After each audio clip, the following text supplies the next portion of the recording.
Well, we're not moving. No. We're not moving. We're stuck behind a train. We're actually on our way over to Steve's because Steve has built a whole new section on the railroad, and this should be fun. Right. But how can we go over to Steve's to play trains if we don't like trains? And so while we're stuck behind the train, that's really not such a bad thing. No. Because if you like trains, you can just sit here and watch the train as it goes on. There are web cameras out there, and you can go to these web cameras, and the web cameras, you can just get stuck behind the train that way by just going to a web camera somewhere in New England or down in the South or something and just watch these trains go by. And actually, that's not such a bad way. There's one of the friends here on the channel, Train Kid 456. Right.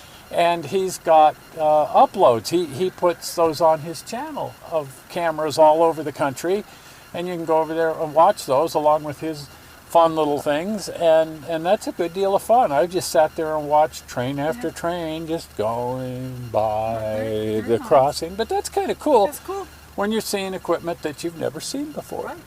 Right. Well, we finally did make it over to Steve's to check out the new village. It's called Pandora Mill.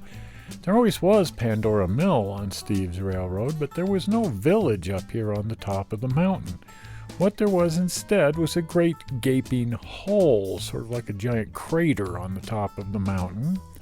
And when I'd stick my GoPro camera in the car and run it past there, what it would look like is a great gaping hole. And Steve didn't like the look, so he decided to build a village and fill in the hole with this village. This is the Pandora Mill, the great big huge Pandora Mill that was there before, but now it has this great little village up behind the mill on the mountaintop. Now the village has to be removable because Steve still needs to be able to get up in here to work on these tracks. So the whole thing actually lifts out if you're very careful, and then you can work on it. Here's what inspired the whole thing are these GoPro shots. I'd take the GoPro camera up through here and you'd be staring down into a great gaping area where you could see the bench work and the backside of the plaster. And now as the camera goes through, it just sees this great little village instead.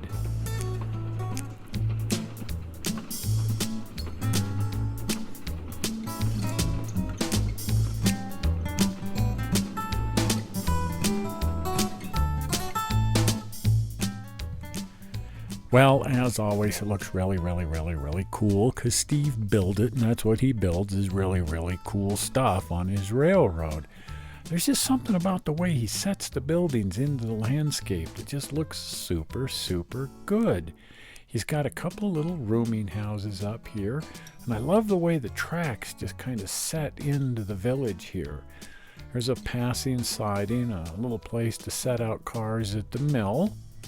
It's a great little village with all the sort of amenities that you might expect to find in a 1930s village. There's a gas station of a sort.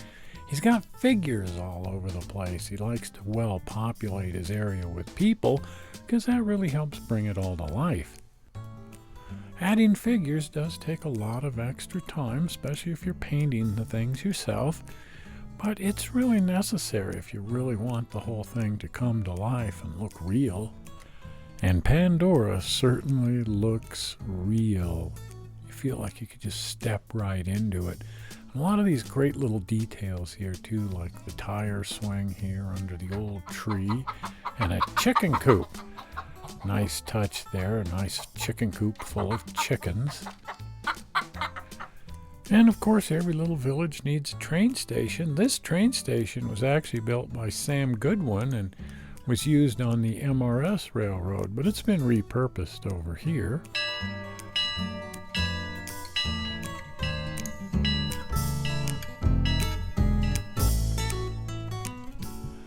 Now, as is always the case with Steve's buildings, most of these buildings have full interiors with a lot of detail, and he builds all this stuff. Check out this refrigeration unit that he built for the restaurant, complete with food lockers and sinks. Gotta have sinks if you're gonna have a restaurant.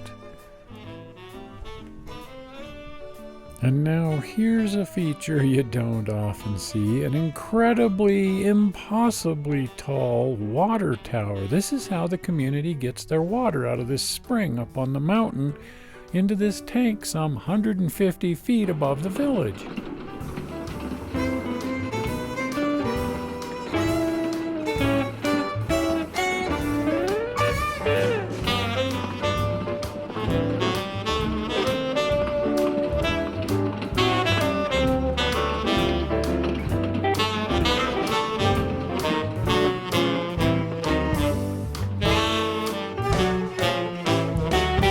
Now, Steve loves to light all of his buildings and interiors. His railroad really comes to life after the shadows fall and all the lights come on. And suddenly the railroad takes on an entirely new dimension.